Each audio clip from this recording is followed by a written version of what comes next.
A lonely girl. A dying alien.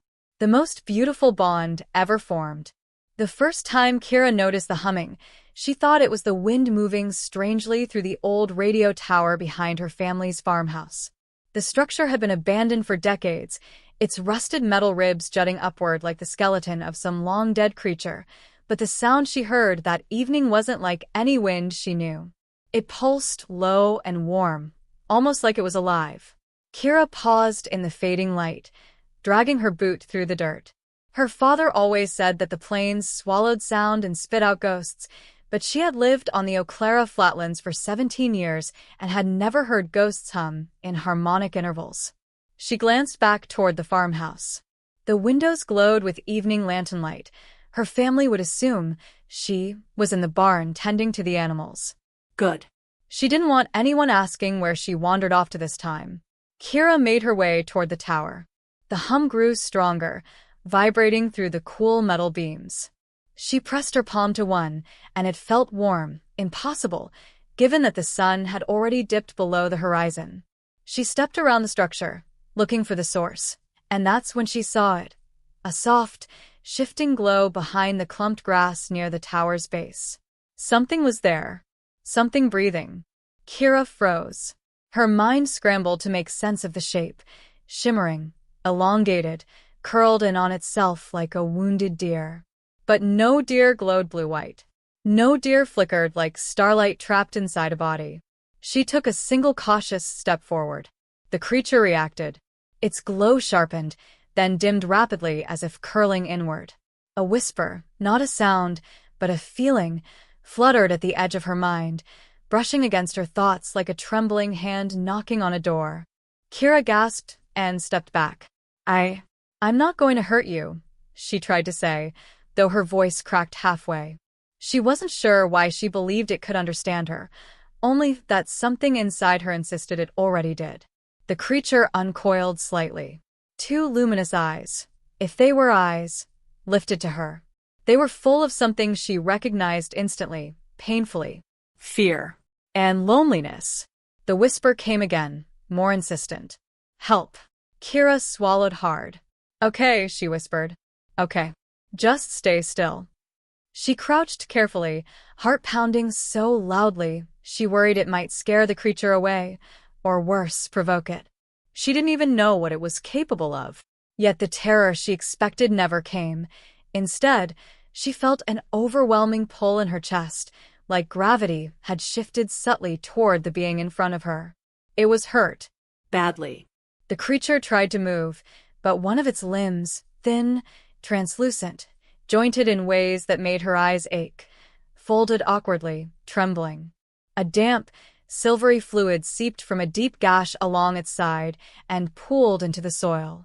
I have to get my father, she murmured, more to herself than to the creature. But the moment she tried to stand, a sharp spike of panic, not her own, stabbed through her mind. No, not them. Kira collapsed to her knees, clutching her head. Stop, she gasped. Stop, it hurts. The panic receded immediately, replaced by what felt like an apology. Warm, gentle, sorrowful. Kira steadied her breath.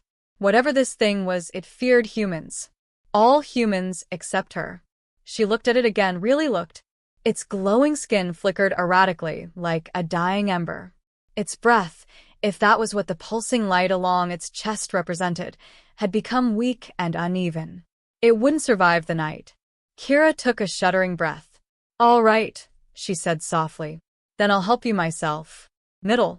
Kira dragged blankets, water, and her father's old medical kit back to the tower, her boots kicking up dust clouds in the dim moonlight.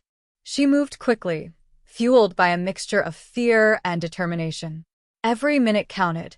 She could feel that now, deep in her bones, as though the creature's fading life tugged at her heart. When she returned, the creature was still there, though its glow had dimmed to a faint pulse. It's okay, she murmured. I brought supplies. I'm going to try to stop whatever's happening. The creature's eyes tracked her slowly, tiredly. She knelt beside it, sliding the blanket beneath its trembling form. The silvery fluid, blood, continued leaking from the gash.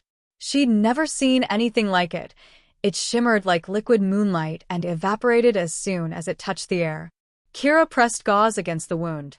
"This might hurt," she warned. A flicker of amusement, quiet, soft, touched her mind. "Already hurts." She almost laughed. Fair enough. It was strange, treating a creature that shouldn't even exist. Stranger still was how instinctive it felt. She cleaned the wound as best as she could, using a sterile cloth from the kit, though the creature winced each time she touched it. She wrapped the gauze and bandages around its body, even though the shape of its anatomy made the task awkward and haphazard. When she finished, she sat back on her heels, wiping her brow. "That's all I can do. I hope it's enough." A soft warmth spread through her mind. Gratitude, pure and gentle. "What happened to you?" she asked. The creature's eyes dimmed, and she felt a ripple of memories that weren't images so much as feelings. Falling, spinning, breaking, terrible pressure, fire, cold, fear, and then her. "You crashed," she whispered. "A ship?" A faint nod, not physical, but mental. Were there others? A long, heavy silence.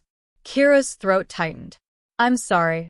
The creature lifted one limb slightly and brushed her hand, feather-light, trembling. Then a word echoed gently through her mind. "Lurni." Kira blinked. "Is that your name?" Yes. "I'm Kira." The creature, Lurni, let out a soft, melodic hum that vibrated through the ground. Not the warning hum from before, but something soothing, like a lullaby made of starlight. Kira smiled despite the fear twisting her stomach. "You're going to be all right, Lurni. I promise. I'll come back tomorrow with real food. Something you can actually eat." But as she stood to leave, Lurni's panic flared again, weak but desperate. Kira froze. "You want me to stay?"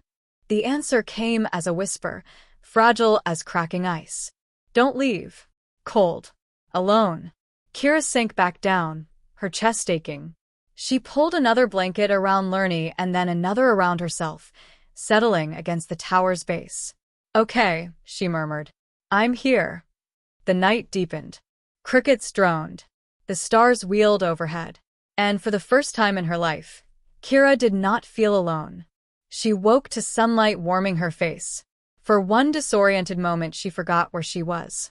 Then she saw Lurni, curled slightly closer to her than before, the blanket rising and falling in gentle pulses. The creature's glow had strengthened. Kira's relief was so sudden it brought tears to her eyes. "You made it," she whispered. Lurni opened its eyes, their light soft but steady. "You stayed." "Of course I did." She shared her breakfast apple with Lurni, unsure if aliens could eat fruit, but whenever Lurni touched the apple, it dissolved into faint energy threads that drifted into its skin like absorbed sunlight. "Huh," she said. "That's strangely beautiful."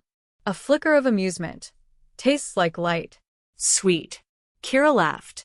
For the next few days, she returned to the tower morning and night. She brought blankets, food, and water. Lurni grew stronger, though the wound never fully healed. It glowed with a dim, unhealthy purple that pulsed irregularly. "Your insides aren't like ours," Kira murmured one evening, her trembling fingers hovering near the bandage she replaced daily. "I'm doing everything I can, but if I knew more, if I had medical equipment or something, you'd probably heal faster." Lurni's whisper brushed her thoughts. "Cannot go to others. They fear what they don't know. And your men, your father has guns." Kira winced. It was true. Her father trusted no one outside family, not the government, not the neighbors, certainly not anything from the sky. "You're safe with me," she whispered, pressing a hand over Lurni's. "I won't let anyone hurt you." "I know." The warmth of certainty filled the air. Over time, their connection deepened. Lurni showed her memories, not images, but emotions woven together.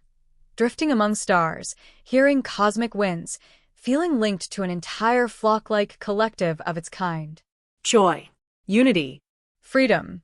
In return, Lurni experienced Kira's memories, empty school hallways, whispering classmates, distant parents, long afternoons on the flatlands with only her thoughts for company. Lurni felt her loneliness, as if it were its own. "You carry a heavy, quiet Lurni," whispered once. Kira brushed away tears she hadn't realized had fallen. Not anymore. But Lurni's glow continued to fade in moments when it thought she wasn't looking. Its breaths were sometimes shallow. Kira knew the truth she refused to say aloud. Lurni was dying, and nothing she did was enough. One night, after replacing yet another bandage soaked with silvery light, she pressed her forehead against Lurni's and whispered, "There has to be something else I can do." Lurni hesitated. Then came a slow, heavy whisper. "There is one thing, but it will hurt you. I don't care." "You do. But you might not understand the cost." Kira swallowed, heart thundering. "Tell me anyway." Lurni shared a vision, a feeling, of what it needed. Energy, raw and living, to replenish the essence draining from its body. Normally, its kind shared energy among their collective. But here, alone on this strange world, there was only one being whose life force resonated strongly enough with Lurni's to be compatible. Hers. Kira felt a shiver. "You mean you'd take from me? Only what you choose to give. But it will shorten your life. Days, years, I cannot know. Your species is delicate." Silence stretched between them. The wind rattled the tower overhead. Kira took a long, steadying breath. "If I don't help you, you'll die." "Yes. And if I do help you, I'll die younger." Possibly. Kira wiped her cheeks. She hadn't realized she was crying. Her whole life, people had passed by her without really seeing her, just a quiet girl in a forgotten farmhouse on the flatlands. But Lurni saw her. Lurni felt her. Lurni needed her. "I'm not letting you die," she said softly. "Not after everything we've shared. Not after you made me feel seen." Lurni's gaze shone with aching tenderness. "You are seen. Always." Kira placed her hands on either side of Lurni's glowing chest. "Take what you need." Lurni trembled. "I will be gentle." And then it began. Ending. The energy transfer felt like plunging her hands into warm starlight. Light surged upward through her arms, filling her body with tingling warmth that bordered on painful. Her breath hitched. Her vision blurred. The world shimmered. She felt herself pouring into Lurni, not blood, not soul, but the quiet luminous essence she never knew she carried. Lurni gasped, its glow flaring brilliant white. The wound along its side pulsed, then slowly, impossibly, began to knit together. The purple sickliness faded. The trembling ceased. "Kira," Lurni whispered aloud, its voice soft, airy, musical. She had never heard it speak with actual sound before. She smiled weakly. You talked. You gave me strength. Too much." Stop, Kira, you must stop." But Kira couldn't. Her hands were locked in place by the current of energy flowing through her. "Kira," Lurni cried, a real cry, urgent and terrified. With a tremendous surge of will, Lurni ripped itself backward, severing the connection. Kira collapsed onto the dirt. Her vision swam. Her heart thudded painfully. A chill crept into her limbs. She felt older, or thinner somehow, as if the world weighed differently on her now. Lurni scrambled to her side, glowing now with steady brilliance. Vibrant. Alive. "Kira, why?" it whispered, brushing her hair back. "Why give so much?" She managed a breathless laugh. "Because you're my friend." A soft hum vibrated against her chest, the sound of Lurni crying. "You won't die," she added weakly. "Promise me you won't waste what I gave you." Lurni bowed its head. "I promise." The sky erupted with distant lights, search beacons slicing across the flatlands. Kira's heart lurched. "My father," she whispered. "He must have seen the glow." Lurni stiffened. "They are coming." "You have to go," she said. "Now." Lurni hesitated. "I cannot leave you like this." Kira grasped its hand. "If they find you, they'll kill you. Please." The creature trembled. Then, reluctantly, it lifted its glowing gaze to the sky. A faint hum resonated through its body, an activation, a call, a pulse of energy that rippled upward. Far above, hidden in the clouds, something answered. A small craft, translucent, sleek, silent, descended with a soft ripple that bent the air itself. It hovered inches above the ground. Lurni looked at her one last time. Our bond will never fade. I will return. Kira smiled through tears. I'll be waiting. Lurni's limbs curled gently around her in an impossible hug, warmth, gratitude, love all woven into one luminous embrace. Then it released her and floated upward, drawn into the craft's soft glow. The ship rose silently into the sky, becoming one more star in a sky full of ancient light. Then it flickered once and vanished. Kira lay back against the earth, exhausted but at peace.